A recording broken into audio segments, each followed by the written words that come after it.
कल्मषापहं श्रवणमङ्गलं श्रीमदाततं भुवि गृह्णन्ति ये भूरिदा जनाः.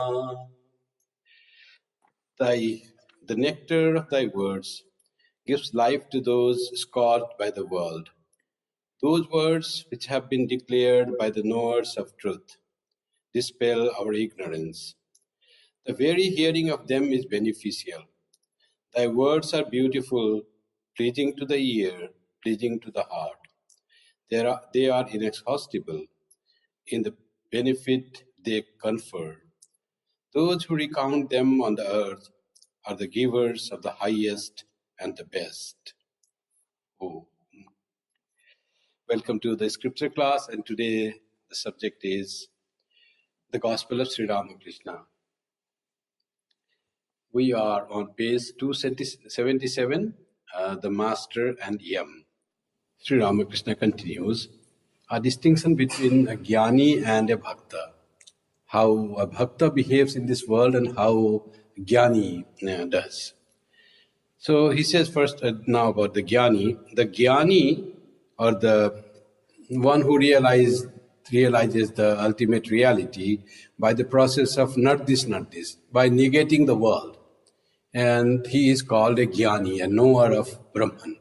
And Bhakta is one who tries to see his beloved God in everything.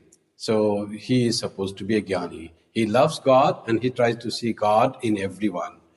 And also, if he doesn't see God, everyone he treats as the God's children. So according to different level of a Bhakta, when it's highest level, it will be all God around, in his heart, in everyone that God he will see.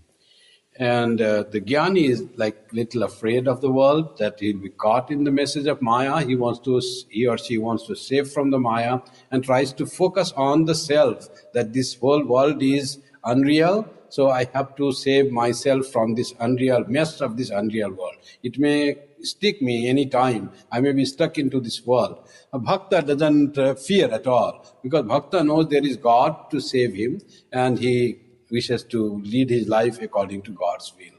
So Sri Ramakrishna says, the Jnani seeks to realize Brahman, but the ideal of the Bhakta is the personal God, a God endowed with omnipotence and with the six treasures. Six treasures is not the Samadhi, Shatka, Sampatti. It's not Samadama, Uparati, Titiksha, Shraddha and Samadhan that the seeker has to have as a quality while practicing spirituality. The control of mind, control of senses, and power to retract the mind back to itself, whatever he or she wants to think, and forbearance and reverence or faith in himself and the Guru and the Shastra, and samadhana. So having the power to control the mind and put it into a deep absorption, deep power of absorption into what he thinks. So this is called six treasures. See, here's what Sri Ramakrishna wants to say by six treasures. It is translated, but in Bengali or Sanskrit it's called Sad Aishwarya. God has those six qualities. Six qualities of God are called Sad Aishwarya. So Aishwarya, there are six qualities called Aishwarya, Virya, Shri, Yasha, Vairagya, and Jnana. Jnana and Vairagya. These six qualities are called Sadaishwarya. So Aishwarya is lordship. God is the Lord. He is the ruler. He is the one who governs this whole creation. Aishwarya, Virya, he is very strong. He's very strong, powerful. Yasa, he has got tremendous fame. God is all adored by everyone. Shri is the glory. God's glory is unsurpassable. God is the most glorious. Then Jnana, he has the knowledge of the truth. And Vairagya, that is also another quality of lordship. Vairagya, detachment. Though he creates the world, he creates Maya is his own power, but he is not caught by the Maya. That's why they say God is Mayadhish and the Jiva is Mayadhin. We are under the power of Maya, and God is the Lord of Maya. So that is the power of God. God is not caught by the power of Maya, because Maya is its power, it's its Shakti. So, but God may dwell in the domain of Maya, but he is not under the influence of Maya. He can overcome. Now, what about Rama weeping for Sita? That was a sign of Maya. When he's dejected, his wife is lost, and he was crying, weeping like an ordinary man. So, is that not being caught by Maya? Yes, of course, that is being caught by Maya. He was not feigning it. God doesn't feign. But what happens is, when God appears as a human being, sometimes he behaves as a human being, and sometimes as Lord himself. So when Sita was lost, and for that time being, he was crying, really very upset. But the next moment, he knows that I am the Lord, I am free from Maya. So Maya might have a little influence when he has assumed. He has come into the room where it's all painted black around, freshly black painted. Kajoler ghar, the room painted with black. And Sri Ramakrishna says, however careful you are, when you are in a small room that is painted with wet painted with black color, there is a chance you will be stained, turning here, moving here, somewhere you will touch the wall, room is not big. So like that, Lord sometimes seems to be caught in Maya, like Rama weeping for Sita, Sri Ramakrishna saying, oh, my hands are broken, you see, what can I do? Like that thing. But this is like willfully getting into Maya, so that when we see them, they also behave like us, we feel more confident. Oh, Sri Ramakrishna, Sri Ramachandra, all they are behaving as if they are one, so they are like one of us. So we can very quickly relate to them as one of us. If they are never touched by any Maya, whatever happens to them, they are beyond that, then how will you relate? That connection will not come. To make that we are connected with them. And yet there is so much glory in their Vairagya. You see, that is what is called Vairagya they have. They have Vairagya and they are fully Jnana they have. Jnana is full knowledge of who they are. So knowledge of the self they have, and also they have detachment from the Maya, and yet they have the glory for this, and they have the lordship, they are the ruler, and they have so much fame, and also, Shri, glory of our God. And Aishwarya is that. And strength, they are, so God is most powerful. If God is not powerful, why will we pray to Him? You see, we come and pray to God because He is powerful, so we know that He is powerful enough to grant us our prayer.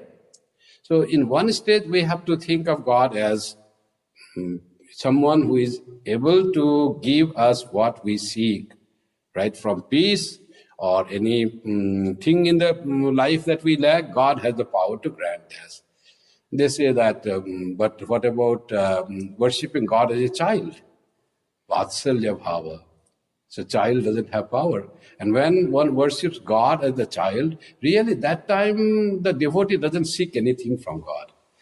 Devotee has gone so up in his devotion that he has nothing to ask from God. There's only one thing is there, he or she wants to love God and does not want anything of the world. He doesn't want even peace of mind. Whatever God is there, it is final, it's done. Nothing that devotee lacks, and nothing has any want left behind in that Vatsalya Bhava. Vatsalya Bhava is so great feeling of love for God. God is child, and you become the parent. Very rarely seen, it is seen like in Sudama, you know that Sudama used to always love Sri Krishna as a baby, Krishna that was there. And he has written so many poems, he has so many visions with his mind, that Lord is just playing in front of him, and so many beautiful poems that Suradas, I wanted to say. Suradas used to worship God as a baby Krishna, and Yashoda, of course, in mythology is there. Yashoda loved God as Krishna, as her child. So in that there is nothing seeking, only loving, just that. Otherwise, when we seek, there has to be lordship. That's why it's called Ishvara. Ishvara means who rules. Ishvara word meaning is ruler. He rules. He has the lordship, he governs. So we are under him, that type of feeling. He's the most powerful being, our ruler. So as he is powerful, he can grant our prayer. Like that is the concept of God. That's called six treasures. That is Shad Aishwarya, six lordship, qualities of lordship, etc. Yet Brahman and Shakti are in fact not different. You see, that which is the blissful mother is again existence, knowledge, bliss, absolute. One theory, according to the Mayavada, you see, that is Brahman is all powerful truth and reality, and its power is Maya, which is responsible for creation, sustenance, and destruction. All comes by the power of Shakti. And Ishvara Brahman is the ultimate reality. But Maya is as if dependent on Brahman. But that is the way how a Jnani thinks, how a Advaitist thinks, how Shankaracharya explains. But what Sri Ramakrishna explains is not that. Whom you call Maya, that very Maya is Brahman. There is no difference. Who creates, preserves and destroys, that is not something dependent on someone. It is same Brahman. When we see in the relationship with this creation, then that Brahman is called and seen as Divine Mother. That Divine Mother is none other than the Brahman. Nothing about power or anything. She is very powerful. She has all the qualities of God. She is God herself, or God himself is Divine Mother.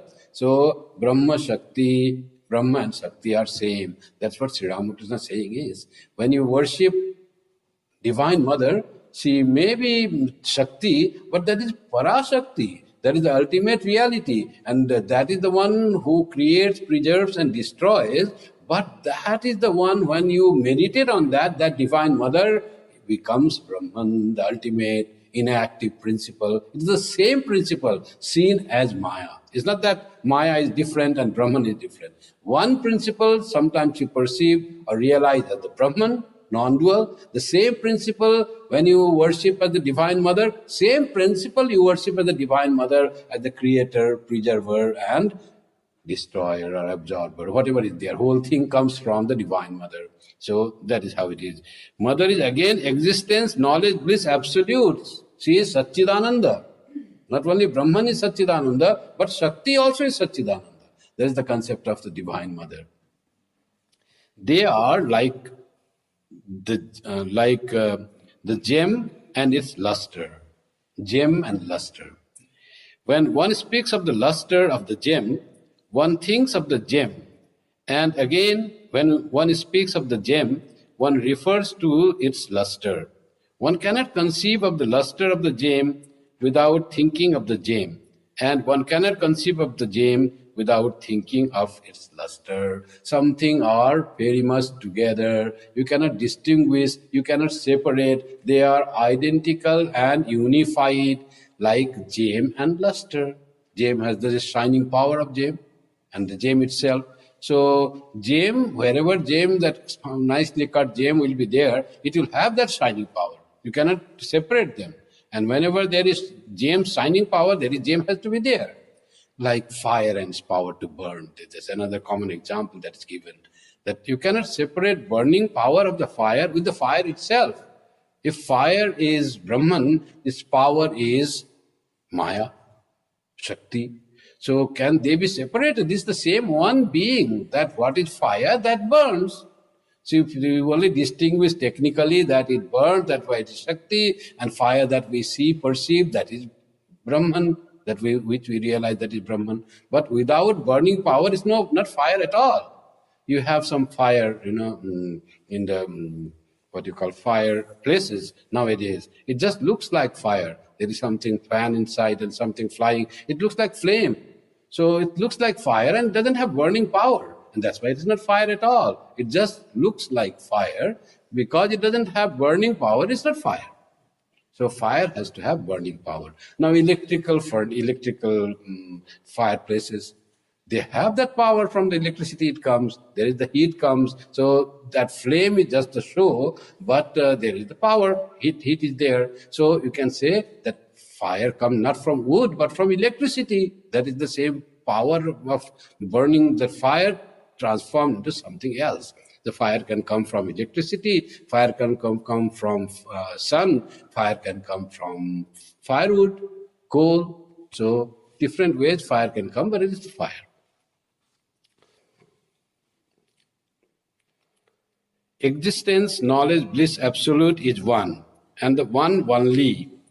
But it is associated with different limiting adjuncts on account of the different degrees of its manifestation. That is why one finds various forms of God. The devotee sings, "O my divine mother, thou art all these." Wherever you see actions like creation, preservation, and dissolution, there is the manifestation of Shakti. Water is water, whether it is calm or full of waves and bubbles. The Absolute alone is the primordial Shakti. That's what it is. The Absolute alone is the primordial energy which creates, preserves, and destroys. Thus, it is the same captain. Captain is the person who is there, a devotee's name. It was title of a devotee. He was talking with him. He was also a learned person. Thus, it is the same captain, whether he remains inactive or performs his worship or pays a visit to the Governor General. Only we designate him by different names at different times. Sometimes he's the officer of the government, sometimes a devotee when it comes to Sri Ramakrishna, sometimes seeker of an interview with the Governor General. But it is same person, and sometimes he's worshipping God. So the same person in different forms, like the same reality. When it creates, it is Shakti. When it is inactive, just is there, no action, then it is Brahman. That's what Sri Ramakrishna wanted to say. Brahman is Shakti, Shakti is Brahman. This is no two things. The one who worships Kali is as great as one who meditates on Brahman. The distinction saying that, oh, this is tamasic worship, this is sometimes they try to distinguish like Sattvika God and Rajasika God and Tamasika God. That is also not very comfortable thing for the devotee. For the devotee of Mother Kali is the best. She has all the three gunas. Not that Mother Kali is tamasic. Somewhere, somebody who doesn't really understand who Mother Kali is. That's why he tried to label Mother Kali as a tamasi manifestation of God.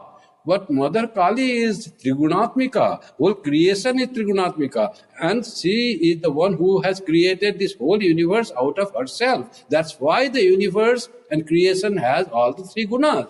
Mother Kali also has all the three gunas. She is Sattvika, Rajasika, and Tamasika. All qualities has to be there. So, Mother is Trigunatmika. And for a devotee of Mother, Mother is all in all. The devotee of Mother doesn't need to meditate or Brahman or negate this world as something unreal. He doesn't have to do. She doesn't have to do. She has to only meditate and think of Mother Kali as the Supreme Satchidananda. Because it is one and same. Captain, yes, sir, that is so. He agreed to it. This very special of Sri Ramakrishna explaining this way, Brahma and Shakti, Shiva and Shakti sometimes. Brahma and Maya are same, Shiva and Shakti. That's why the concept of Shiva Shakti that's there. Master, I said those words to Keshav Sen. Keshav Sen didn't believe in all this Maya, Shakti, nothing. For Keshav Sen, only Brahman, the loving Brahman, that was the thing, formless aspect of God. And that was very loving and kind, and that one who looks after devotees, that was the all in all. So for him, the Shakti and manifestation, he didn't believe in that, according to his principle. But Sri Ramakrishna, by his teaching association, had made him so much to follow Divine Mother. When he was sick, towards the end, Sri Ramakrishna goes to meet him. And the other attendants of Keshav Sen, he was a very famous person. There were many persons there. They say, he always, nowadays, Master, he always repeats the name of Mother. He says, Mother, Mother, Mama, he's repeating. So there has been a lot of change in Keshav Sen, by his association with Sri Ramakrishna. I said those words to Keshav Sen. Now, Captain has a different idea about Keshav Sen. He didn't know him fully as Sri Ramakrishna knew. Sri Ramakrishna could know the inside of a person, not by what he does or how he looks or that. So Keshav Sen it was a very Sanatana Dharmi person, because Keshav Sen didn't accept the the Murti Puja and our rituals according to Hinduism. So, like if he was in the Brahmo Samaj, they consider themselves to be different from Hindus. So, this captain didn't like him. He said, Captain says, Keshav is not an orthodox Hindu. He adopts manners and customs according to his own whim. He is a well-to-do gentleman, not a holy man. That was his opinion. They were not happy. Sanatana Dharma, the traditional Orthodox Hindus were not happy with Brahmo Samaj because they didn't accept mantras, they didn't accept fire worship, they didn't accept idol worship. So they denied many things. Among the Vedas also, they accept only the Upanishadic part, the philosophical part of the Vedas. Other Vedas they discarded. So and all the rituals, mythology, they didn't accept anything. They made their own. That worship should be like that. There is Supreme God. We should think of Him. We should glorify Him. He is very kind to us. Just find the joy in the thinking of loving God. That was the concept of Brahmo Samaj. That is the reality. So he is not a holy man. That's what he said. And Sri Ramakrishna had seen him as a peacock in a vision when he went. And he says, I saw Keshav Sen as a peacock. And he explained, what does it mean? Peacock is so beautiful and glorious. And there is glory in Keshav Sen. He has achieved anything. And peacock, the peacock has many beautiful feathers. So those feathers represented the followers. He had to have many followers. So there was genuineness in him. And that's Sri Ramakrishna, he didn't believe. Master to the other devotees. Captain forbids me to go to see Keshav. Don't go there. He just pleases the queen, and he's just a gentleman, lives a very lavish life and preaches something, but he is not a holy man. So you should not go there. The captain used to say, Captain, but sir, you act as you will. What can I do? He used to laugh. He used to go to him. Then what he says, it doesn't work. You will act as you like. So what can I do? Master sharply, no. Why shouldn't I go to see Keshav? You feel at ease when you go to Governor General's house. And for money at that, he had to ask some favor for him for his government's work. Keshav thinks of God and chants his name. Isn't it you who are always saying that God himself has become the universe and all its living beings? Doesn't God dwell in Keshav also? Sri Ramakrishna this way, trying to remind the truth of the scripture that often it is repeated but not followed. The quality of a holy man, they say, who is a holy man? They say holy man is one who what he thinks, he speaks, and what he speaks, he practices. In thought, speech and action. There is unison, same thing. But so simple they are. Holy persons don't have preaching one way and practicing another way and thinking another way. All three. And Sri Ramakrishna says in Bengali very nicely, Man, Mukh, Ek Kara. Doing mind and the thought and the mouth or the speech one. What you think, you should speak. What you speak, that should be in your thought. That should be the thing that you really feel, that is the truth. You say something good, but you are not convinced with the truth, so that doesn't work. And sadhana, he says, is practicing making this thought and speech one. What you speak, that you think. What you think, that you speak. And also act. So, Sri Ramakrishna reminds him that you read that it is God who has become all, and God is in all. Then you say, don't go to visit Keshav Sen. Is God not there in Keshav Sen? We remember how Sri Ramakrishna reminded even his own guru, Totapuri. You remember that story? Totapuri was meditating under the tree, having the fire burnt, the Dhuni fire, the holy fire he had burnt. and he was meditating. And Sri Ramakrishna was also seated beside him. So some person was moving there at night. It was he was doing meditation and all that before that. So some person was moving around there. He wanted to light his tobacco. You see, smoke. So he was not finding fire. There was not, this matchstick was not there at that time still. So people had to find some burning charcoal or something to light their tobacco pipes or something. So that man came and he tried to get that charcoal, burning charcoal, just to light his tobacco pipe. What is called the sulfi or something they call. So that Totapuri got very angry. This was the sacred fire he had done, and someone taking from it without asking him and for some personal gain like smoking tobacco was too much for that sacred fire to be done. And he became so angry, not only he scolded the person who was trying to do that, he even took that his big chimta is the fork, big fork they used to keep just to handle this fire. So that he took and ran after him as if to hit him. And Sri Ramakrishna laughed. Just he laughed and said, "What are you doing? You say everything is Brahman, every act is Brahman, and you get angry on the person who does something that you don't like? And you become really mad after that? Where about Brahman?" He was the knower of God. You see, he has realized Brahman. He was established in Brahma Jnana. Still in the power of Maya, people forget. Even our Shankaracharya. Shankaracharya was going in the caste of Benares and he found someone lower caste bringing some dead body or something. Then butcher. And then, not butcher, it was some dead body he was carrying. So he said to, it was on the road, he said to that thing, remove that dead body. And that person said, that person, whom are you asking? Why did you touch me? Oh, he was a lower class carrying some butcher or something. He touched him. And he said, "Why did you touch me?" Shankaracharya became angry. Then he said, "Whom are you saying that who touched you? If you are saying about the body, it is a part of nature. If you are saying about the soul, it is all pure." He was speaking such words of knowledge that Shankaracharya fell at his feet. And it was, they say, it was Shankara, Shiva himself came to teach Shankara the practical of the spiritual knowledge. Sometimes even Brahmagyani, Shankaracharya was a Brahmagyani.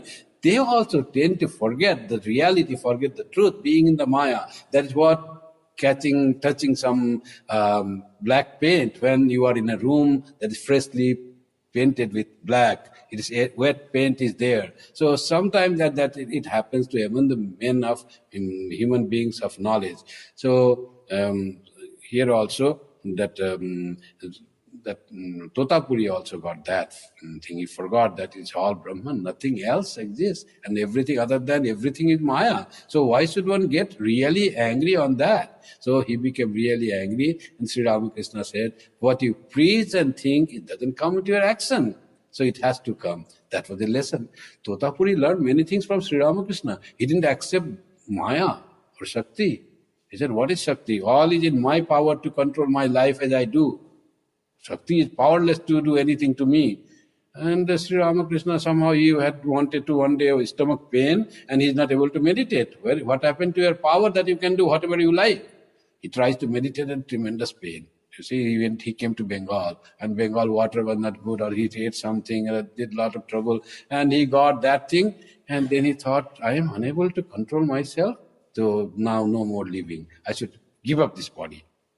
So he was so frustrated with his life and wanted to drown himself in Ganga.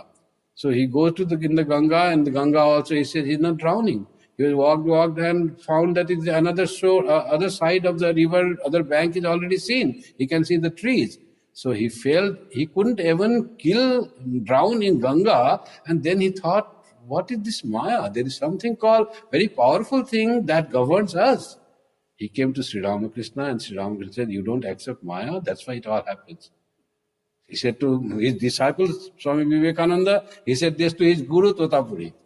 And then as Swami Vivekananda went to Mother Kali, Totapuri also went to Mother Kali and accepted Shakti. When we have the body, we have the body consciousness. That's why we have the stomach pain. Swami Vivekananda said, when everything is fine, I just want to say Brahman is truth, reality, Satchidananda, Satyam, Jnanam, Anantam, Brahma. But when I have stomach pain, then I say, oh, mother, please help me. Mother, mother, I cry. So you have to accept both when you are in the domain of Maya. You cannot just deny the Maya, Shakti aspect. This here also it is saying that way. Doesn't God dwell in Keshav also? With these words, the master left the room abruptly and went to the northeast veranda.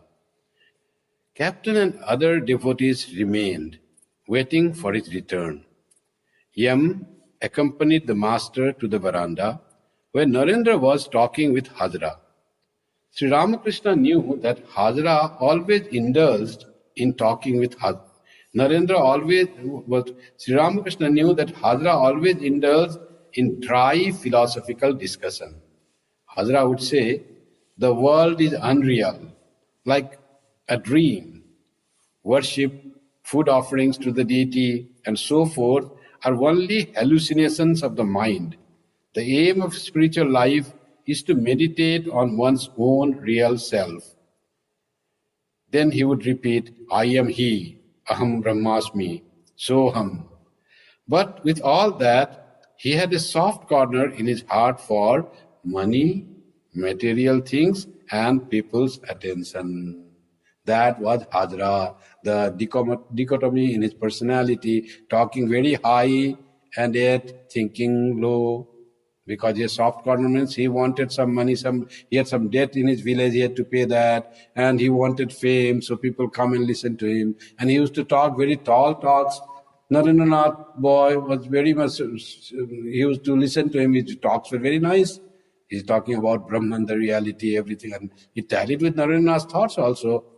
God alone is the real. So he used to go and talk with him. But Sri Ramakrishna wanted Narendranath to accept total Sanatana Dharma, not to be one-sided, not to be only, this is the talk of the Jnana Yogi, you see. Jnana, path of Jnana says that Brahman is the reality, the real worship is meditating on Brahman, and there's nothing else. But if you take the Sanatana Dharma, right from the worship of idol or photo or plant or stone, from up to the highest meditation on Brahma, all falls in the gamut of the spiritual practice according to different level. If Swami Vivekananda somehow does not accept the worship of forms, symbols as God, how is he going to preach the eternal religion, the religion of thousands of years to the whole world? So Sri Ramakrishna knew the role of Swami Vivekananda in the coming days, that he has to preach the Vedanta to all, not only to Gyanis, but to Bhaktas, those who do not know what image worship is, to them also. So he was preparing Narendranath. So he went there, and Sri Ramakrishna smiled and said to Hajra and Narendra, hello, what are you talking about? Narendra, oh, we are discussing a great many things. They are rather too deep for others. He's making fun with Sri Ramakrishna, that we are talking so deep you will not understand. It's all about Brahman, that I am spiritual life and I am he. So as if it is deep for to others to understand. Master with a smile. But pure knowledge and pure love are one and the same thing. He was talking about only knowledge. Sri Ramakrishna said love and knowledge are same. Both lead the aspirants to the same goal. The path of love is much the easier. That's what he emphasizes about the path of love. Even to Narendranath, because he knows Narendranath, though interested in the path of knowledge, but he is basically a lover of God. Narendranath is basically a lover of God. Later on he confesses, he says, accepts that I am all jnana outside, knowledge outside, but inside I'm all bhakti. I'm too devotional by nature. Though I preach jnana as the thing, but I am full of devotion. That's how he writes about Sri Ramakrishna. I'm your servant for ages and ages. So he's all devotion. And when he saw Divine Mother manifested, and the Divine Mother said, do I protect you or you protect me? Then he realizes, oh, it was so wrong to say that I would have protected the temple when the vandalism was being done. If I was there, I would have protected the temple with the last drop of the blood. Why these people do not do anything when this such temple was being broken? At that thought, then it comes to, he hears that mother saying, oh, it is by my will this temple was broken. If I will this moment, there will be a 7-story temple here now, this very moment can stand. Do I protect you or you protect me? And this was so vivid that Swami Vivekananda says, what I was thinking, all happens by the will of Divine Mother. This is the thought of a bhakta, of a devotee, who resigns everything to the will of God and knows everything happens by the will of God. And that's what Swami Vivekananda was. And he confesses that I am inside all bhakti and outside I have knowledge. And to Sri Ramakrishna, he said in the same way, Sri Ramakrishna was all bhakti outside, but inside he was all knowledge. He's all jnana. All he is aware of consciousness of pure Satchidananda, always there, and outside is totally devoted, dedicated, worshipful, and so sweet, like that. He said that way. Narendra quoted a song, O mother, make me mad with thy love. What need have I of knowledge or reason? It's a very favorite song of Sri Ramakrishna. Ma amai pagal kore, ma amai de pagal kore. Mother, make me mad with thy love. He said, this is my ideal. Swami Sri Ramakrishna used to say. He used to love this song. Get totally absorbed in God. No other consideration when God comes. So that should be my first priority and ultimate priority. And he said, what is wrong in getting love, getting mad? Everyone is mad after something in the world. Why not to get mad after God? So, mother, make me mad with thy love. Narendra said to him that he had been reading a book by Hamilton, who wrote, a learned ignorance is the end of philosophy and the beginning of religion. A learned ignorance. So when one learns a lot, knows a lot, and then feels that nothing is achieved, you have not achieved anything, you have got different philosophy, different thoughts of other people, yet the heart is empty. Nothing is filling in the heart. So that happened to Narada, you see. Narada went to his teacher, Sanat Kumara, and he said, I have studied everything that is in the knowledge, that is the branch of all the arts and other classics and the language. I have studied everything and mastered everything, but why my heart is so empty? I feel no joy there. And then he said, you have to be spiritual. Only learning the knowledge of the world won't give you fulfillment in life. Won't give you that satisfaction that you seek. That satisfaction can come only from your devotion to God or a knowledge of the self, whatever we say, both are same thing. So Hamilton said the same thing. When the learned ignorance is gone and there, it is the end of philosophy and the beginning of religion.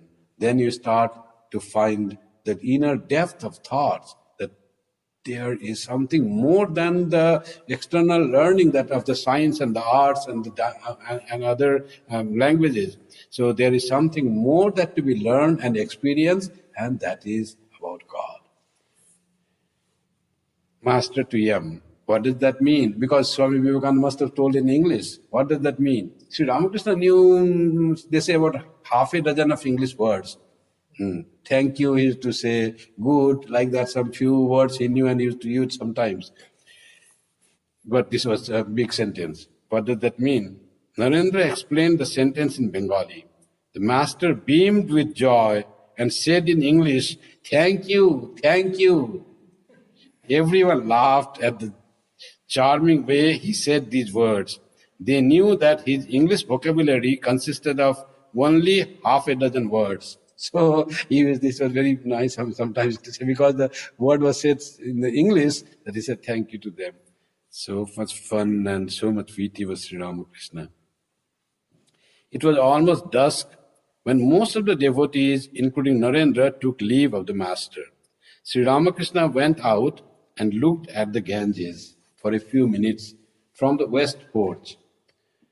Two priests were bathing in preparation for the evening worship. Young men of the village were strolling in the garden or standing on the concrete embankment, gazing at the murmuring river. Others, perhaps more thoughtful, were walking about in the solitude of the Panchavati. So it is all about the villagers and some people of the devotee might be. So evening has come now, there will be a prayer. And as India is a very hot country and there is they bathe in the morning and also before the evening arati, they will come, the priests will come and they take a deep, wash themselves and they do the arati, evening arati. Sometimes this Yam writes very beautifully, picturesquely about how this evening arati is going on, how the beautiful sound it mingles with the river, murmuring of the river. Let us say that. It became dark.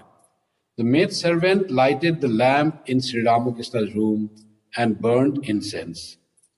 The evening worship began in the 12 temples of Shiva and the shrine of Krishna and Kali. Everywhere it began together. There were so many priests were there.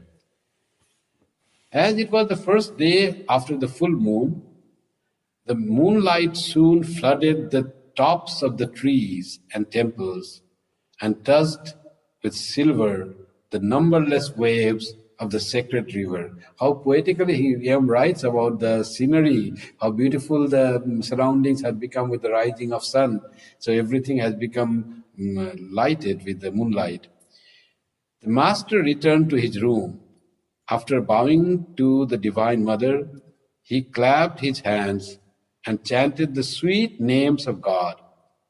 A number of holy pictures hung on the walls of the room. Among others, there were pictures of Dhruva, Prahlada, Kali, Radha Krishna, and the coronation of Rama.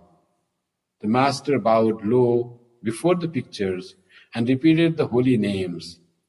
Then he repeated the holy words, Brahma, Atma, Bhagavan, Bhagavata, Bhakta, Bhagavan, Brahma Shakti, Shakti Brahma, Veda, Purana, Tantra, Gita, Gayatri. Then he said, I have taken refuge at thy feet, O Divine Mother, not I, but thou. I am the machine, and thou art the operator, and so on. So Sri Ramakrishna had once vision of this Bhagavata Bhakta Bhagavan. And he wanted to teach this to Keshav Sen also. He said to Keshav Sen, repeat this, Bhagavata Bhakta Bhagavan. So Keshav Sen said, oh, I can't go that much.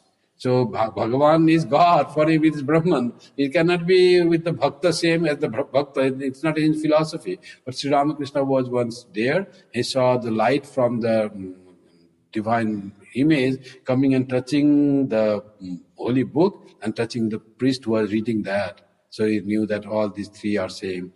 Bhagavata, Bhakta, Bhagavan are the manifestation of one reality as three.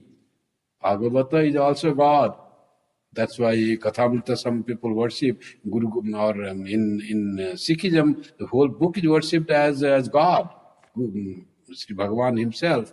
And Bhakta is also Sri Ramakrishna takes to the level of God, because in Bhakta, Sri Ramakrishna says, it is all God inside the Bhakta. So Bhakta is also identical with God. So Bhagavata, Bhakta, Bhagavan, Brahma Shakti, Shakti Brahma, those are all inseparable. And he said, Veda, Purana, Tantra, Gita, Gayatri, all the scriptures are same. There is no quarrel between Veda and the Tantra and the Gita and Gayatri, all are same. And Sri Ramakrishna often used to say that Gayatri, the mantra, is the gist of the Vedas. Gayatri. And he says, Gayatri, the gist, the very, very cream of Gayatri is Om. And that Om, final of the Om is, it just, when you say Om, then silence comes. That silence, it merges in silence. That is the ultimate of spirituality. Everything becomes Shanta. Shanto ayam Atma. This Atma, what is Atma? It's just peace. No disturbance. Peace, peace, peace that we say. It represents the peacefulness of the Atman. Peaceful is which is not agitated by anything. It's just fully contented, Peace can come only from contentment. And that's what here also it is said.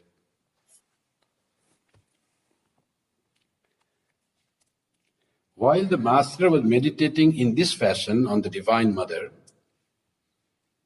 in way of meditation, you see, trying to unify everything. All is one, all is Divine Mother. Gita, Gayatri, Tantra, Veda, Purana, all is Divine Mother. Bhagavata, Bhakta, Bhagavan, all is Divine Mother. For him, Divine Mother means unity of everything.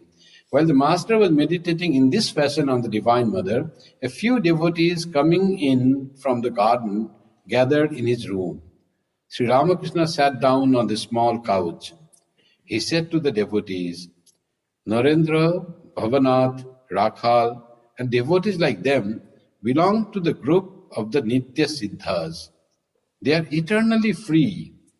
Religious practice on their part is superfluous.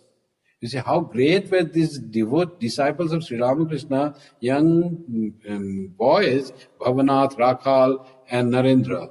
How much he could know what is there inside. Sri Ramakrishna once said, I can see the inside of a person as if the thing kept in a glass almirah. As it is everything of the almirah from outside is seen, I can see what the person is. By looking at the person, I can see everything that is inside him or her. That was Sri Ramakrishna. Look at Narendra. He doesn't care about anyone. One day, he was going with me in captain's carriage.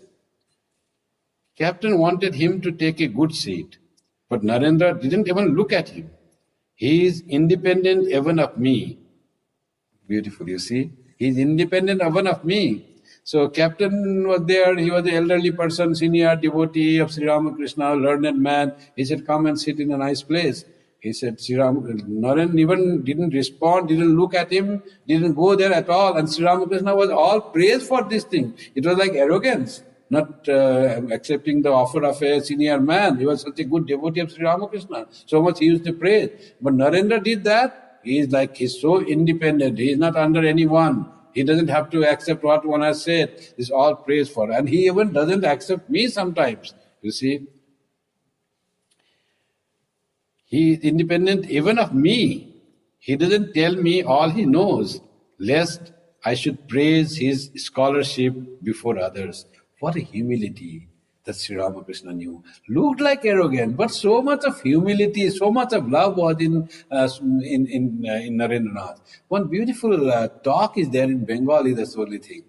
Swami Vivekananda's love, Swami Vivekananda's motherly love by Swami Shiva Pradhananda. He gave a talk in Belur Math. So that's beautifully explained how he explained how Swami Vivekananda love was like Sri Ramakrishna, like Holy Mother. Swami Vivekananda had tremendous love. So he doesn't say all he knows, lest I praise him. And so he said, this is not less praising. He used to always praise Narendranath, how great he is. If Keshav Sen is like a small flower, so he's a big 1,000-petal lotus. Like that he used to compare with Keshav Sen. And in presence of Narendranath, and he used to be ashamed. What are you saying? People will say you are mad. Keshav Sen is such a great person, and I am just a young boy, student going to university, and you are saying it is so great. But Sri Ramakrishna said, I see, mother shows me, what can I do? I see that you are so great. It is already revealed to me. It's not something I am making and praising you. It is there, it is just shown. I know this. And he used to say that others are like a small fish, and some may be a little big, but he is a big, red-eyed rohu fish. That large fish, that's what Sri Ramakrishna used to say. Others are like small lamps, small lights, or stars. But Narendra is like a blazing sun, like that. And exactly, you see, what Professor Wright said about Swami Vivekananda when he met him first time. In there he wanted a credential. Swami asking a credential for you is like asking the sun to shine. He compared his knowledge with the sun, brilliance with the sun. And what Sri Ramakrishna already said, that he is like a sun. He is free from ignorance and delusion. Already free from ignorance and delusion. He has no bonds. You see, Narendra is there, he's saying all the things. He has no bonds. He is a great soul. See the quality of Narendranath. He knew of a young boy of 19, 20 years of age. It is which year. He has many good qualities. He is expert in music, both as a singer and player, and is also a versatile scholar. Again, he keeps his passions under control and says that he will never marry. There is a close relationship between Narendra and Bhavanath. They are just like man and woman. Narendra doesn't come here very often. That is good, for I am overwhelmed by his presence. How much love he had for Narendranath. It's good that he doesn't come often. They say when Narendranath used to come, when he was used to talking with other people, he just forgot and he started talking with Narendranath. Some people said, what is this? You just forgot us? Narendranath came, that doesn't matter. Have you come just carried by the flood water? That we have come just brought by something, we didn't come by ourselves, and you are saying, Naren, you forgot all about us? That people used to say. But he used to get really overwhelmed with Narendranath. When Narendranath sang, he used to go in samadhi. He's adept in music, vocal and instrumental. So that was his understanding of Narendranath, which is all revealed by the Divine Mother. That is the greatness of Narendranath here itself. Sri Ramakrishna saw when nothing was seen. That's why when Narendranath became Swami Vivekananda and became famous in Chicago, his fame just spread overnight all over the world through newspapers and came to even to India. Swami Adbhutananda was very happy. He was just beaming with joy. And he said, not because his brother disciple became famous, but he said, I knew this. This is going to happen. Sri Ramakrishna has said so much about Narendranath, and nothing was being revealed so much now. Now those words have come true. He knew that those will come true. And now the Sri Ramakrishna's words have just manifested through Narendranath, and Narendranath's glory are what Sri Ramakrishna had predicted, that were to come true, and that have become true in Chicago. If you read the story of Chicago, it's all divine thing. Until 10th of September, when he's to appear in the parliament 11th, he doesn't know. He doesn't yet have any registration done.